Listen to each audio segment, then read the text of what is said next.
Deontay the Bronze Bomber Wilder labeled bizarre after not really speaking too much at the Wilder versus Fury 3 press conferences. Some people and some members of boxing media seem to have a problem with that, and I'm going to address that and talk about that in this very video. Stay tuned. What up, Fight World? It's your boy Ego, and I'm back with some more boxing. Make sure you smash the like button. Also subscribe to my channel for the latest and greatest in boxing. Listen, let's jump right into it. So the Athletic reporter, lead reporter, Coppinger says bizarre stuff from Deontay Wilder. If you have an obligation to promote the fight, all these wild accusations, and now he won't answer questions. He's sitting up there with headphones on silently. Fury says Wilder doesn't seem into the fight mentally or emotionally, right? He says, luckily, Malik Scott has been great answering questions, but Wilder with the shades and headphones on, right? This is an ESPN writer, Ben Baby. Fury's line about having Wilder's mojo in his pocket might not have been as ridiculous as it sounded. And you see the same reporter retweeted this, which is why it's showing up, right? And this is the face-off. So he did the face-off with Tyson Fury. He looked all business. And it says, my 2 cents, Deontay Wilder doesn't want to face the music after making every excuse in the book and tossing accusations around. Let's go. So you guys see right here, I made a video August 29th, 2020. Lies, Deontay Wilder depressed after Fury loss, right? There were reports from this same reporter's company, The Athletic, that Wilder was depressed. And it says Wilder denies suffering depression. Malik Scott says Wilder was never depressed. Deontay Wilder's new trainer slams BS, claims Wilder was blah, blah, blah. Look, Deontay Wilder, blah, blah, blah. It's all this stuff about depression. Guess what? Wilder never said it. And people really in old media have the audacity to wonder why he's not catering to or speaking to you. He's ready for the fight. He's getting ready for the fight, and that's it. So it's mind-boggling that people struggle with this very concept. This is the same company. So he's saying, oh, this is so bizarre stuff from Wilder and stuff like that. What's so bizarre about it? Your company said that this man was depressed, which was later debunked by everybody on Wilder's team. So is that really depressed, right? Let's keep going. This is the same reporter. It says MTK Global has a ton of influence. October 25th. Mike Coppinger talks Wilder, Fury, blah, blah, blah. Wilder, Fury. And it says MTK. So you guys know MTK is Tyson Fury's, that's the company he's with, right? It says Fury versus Wilder won't go to court. This is the same reporter who says the behavior was bizarre, right? So it's not just this one reporter. There's many people said he was depressed, said, oh, look at his chicken legs, says there's no way, there's no legal recourse, there's no way on earth Wilder Fury happens, right? Same reporter. Tyson Fury's advisor, MTK Global, tells The Athletic it signed a non-disclosure agreement with a Middle Eastern country regarding Tyson Fury Anthony Joshua fight. NDA signed from Matchroom in Queensberry. Sources. This is the fight that they told you was going to happen, and guess what?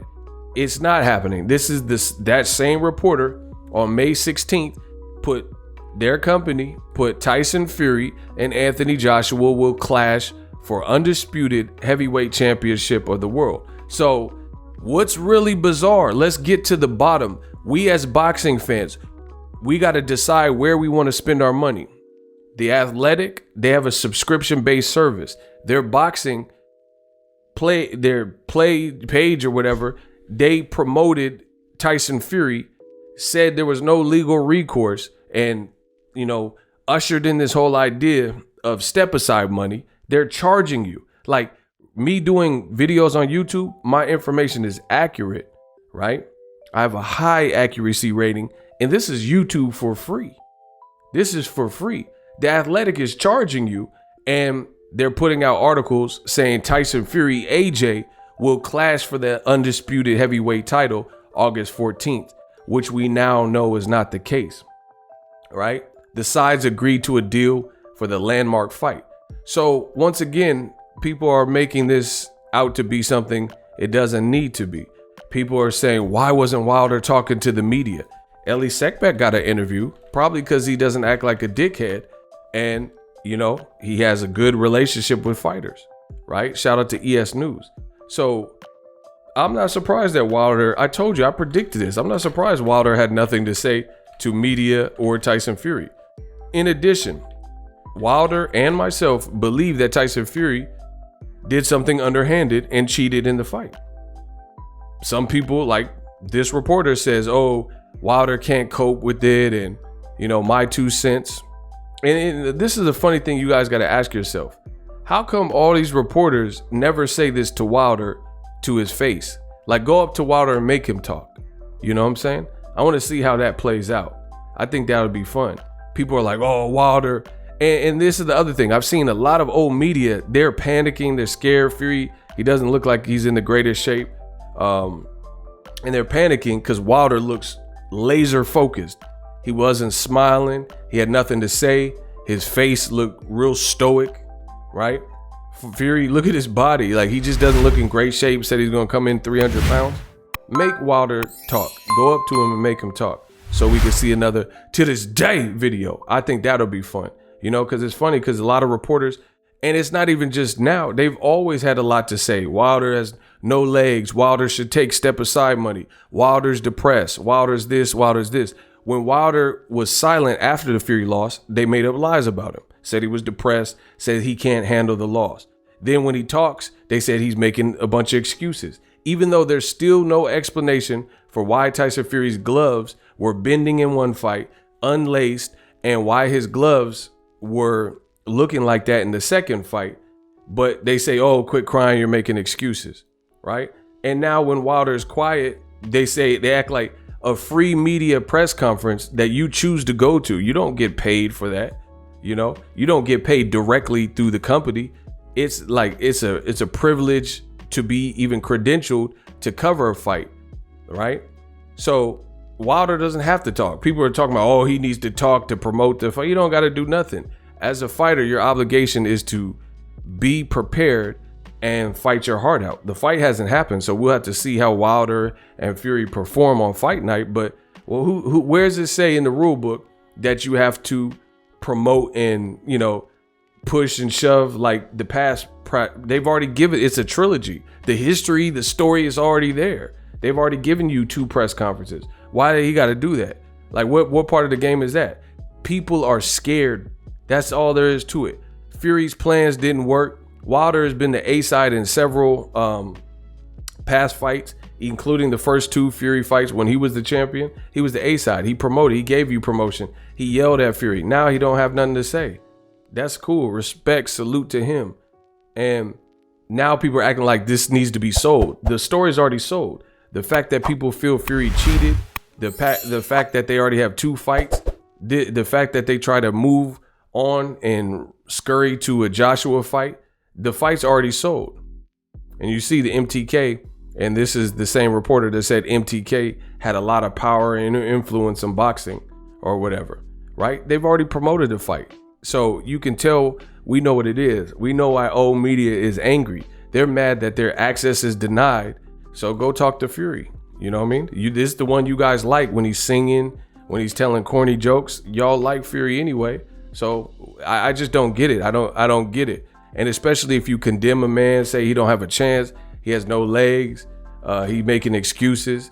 This is the same reporter also who said that Wilder training in his home was a weird location, bizarre location. So apparently to Mike Carpenter, everything is a bizarre and weird decision from Deontay Wilder. So it's just funny how black fighters are treated differently in the sport of boxing. You know, everything Wilder does, if he wants to train and it doesn't look like a proper boxing gym, then people say it's weird. He could train, and then a week later, Pacquiao's training and it looks like he's in front of his estate or a restaurant or something. It looks similar to the Wilder fight training videos. You know what I mean? But when Wilder does it, it's so shocking and unbelievable, right?